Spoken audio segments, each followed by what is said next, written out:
Si Cody ay nakakaranas ng mga kakaibang sensasyon, kabilang ang pangangalig at tila kumikislap na damdamin sa kanyang balat. Ang mga sensasyong ito ay nagmumungkahi ng wala sa karaniwang koneksyon ni Cody sa tubig, na tila nagbibigay diin sa kanyang natatanging relasyon sa elementong ito ng buhay. Isang mahalagang pangyayari ang naganap nang makatagpo siya ng isang sirena na may dalang sanggol. Ang pagkakita ni Cody sa sirena ay nagbukas ng mas malalim na mga katanungan tungkol sa kanyang pagkatao at pinagmulan na nagdadala sa kanya sa isang paglalakbay ng pagtuklas sa kanyang sarili. Sa kabila ng kanyang mga tagumpay sa swimming competitions, napapansin na hindi siya kasing husay sa kanyang akademikong pag-aaral. Ang kwento ni Cody ay isang makapangyarihang salamin ng mga hamon na dulot ng iba't ibang kakayahan, na nagbibigay diin sa natural na pagkakaiba-iba ng mga tao. Nagsimula ang lahat ng ipahayag ni Cody ang kanyang interes sa marine biology, na nagbigay daan sa kanyang makabuluhang pakikipagtulungan kay Jess, na mas may malawak na kaalaman sa larangan. Ang kanilang proyekto ay naging daan upang ipahayag ni Cody ang kanyang pagmamahal sa buhay dagat,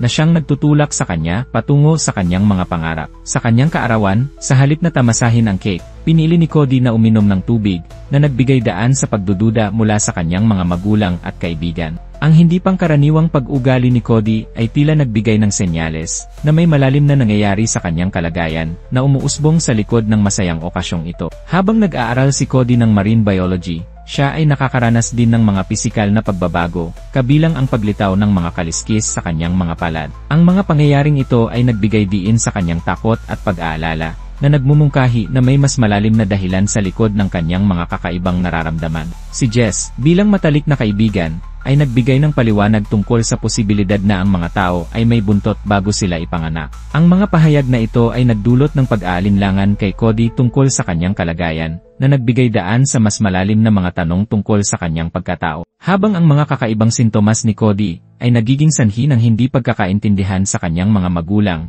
ang kanyang ina, na hindi naniniwala sa modernong medisina, ay nagiging hadlang sa tamang paggamot. Ang sitwasyong ito ay nagpapakita ng mga pagsubok sa pag-unawa sa mga hindi pangkaraniwang karanasan. Sa paglipas ng panahon, unti-unting lumalala ang kondisyon ni Cody, na nagdudulot ng mas malalim na pagkabahala sa kanyang pamilya. Ang mga senyales ng kanyang kondisyon ay tila nagiging mas nakakatakot, na nagdudulot ng takot na unti-unting bumabalot sa kanilang tahanan. Matapos ang isang linggong pagsusuri, natuklasan ni Jess na may natatanging katangian si Cody, na maaaring magpahiwatig na siya ay may kakaibang lahi. Ang mga pagsusuri ay isinagawa upang kumpirmahin ang mga teorya tungkol sa kanyang kondisyon, na nagdadala ng bagong liwanag sa kanilang sitwasyon. Sa isang pag-uusap kasama ang kanyang ama, natuklasan ni Jess ang isang kwento tungkol sa isang mermaid na nagbigay ng konteksto sa kanilang mga karanasan. Ang kwento ay hindi lamang nagbigay inspirasyon kay Jess at Cody, kundi nagbukas din ng bagong pag-unawa sa kanilang pagkatao. Ang pagkakaroon ni Cody ng mga kaliskis sa kanyang katawan tuwing basa,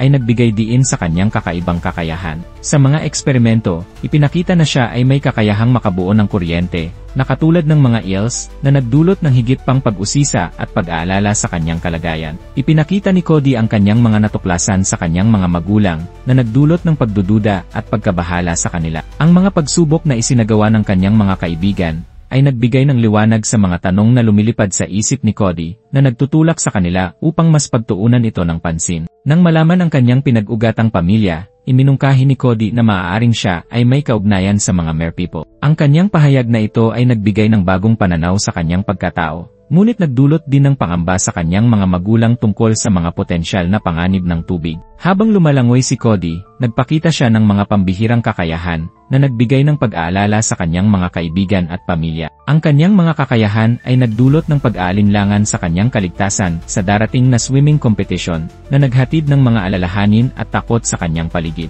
Ang mga magulang ni Cody ay nagmakaawa kay Sam na huwag ipaalam ang kondisyon ni Cody, na nagdulot ng tensyon sa kanilang relasyon. Ang pagkakasangkot sa ganitong sitwasyon ay nagbigay ng masalimuot na hamon sa pagkakaibigan at pamilya. Nagduda si Sean kay Cody at inakusahan siya ng panlilinlang sa kanyang panalo sa kompetisyon sa paglangoy. Ang salungatan na ito ay nagdulot ng hidwaan sa kanilang pagkakaibigan, na nagbigay diin sa kahalagahan ng pagtitiwala at pagiging bukas sa isa't isa. Sa kanyang paglalakbay sa dagat, nakatagpo si Cody ng kanyang biological na ina na sirena. Ang pagkikita na ito ay nagbigay ng bagong pag-asa at mga tanong tungkol sa kanyang pagkatao, na nagbukas sa isang bagong kabanata ng kanyang buhay. Ang pagsagip ni Cody kay Jess ay nagpapakita ng tunay na pagkakaibigan at sakripisyo sa mga oras ng panganib. Ang kanilang ugnayan ay naging susi sa kanilang kaligtasan, na nagbibigay ng mahalagang aral tungkol sa halaga ng pagtutulungan. Sa huli, nagpasya si Cody na muling makasama ang kanyang biological na ina, na nagpapakita ng kanyang pagnanais na yakapin ang kanyang bagong pagkatao. Ito ay isang hakbang patungo sa pagkakaunawa at pagtanggap sa kanyang sarili. Ang pagkakaroon ng mga magulang na nagmamalasakit ay mahalaga sa pag-unlad ng isang tao. Pinili ni Cody na sumama sa kanyang biological na ina para sa kanyang pagbabago, na nagbibigay diin sa kahalagahan ng pamilya sa paghubog ng ating pagkatao.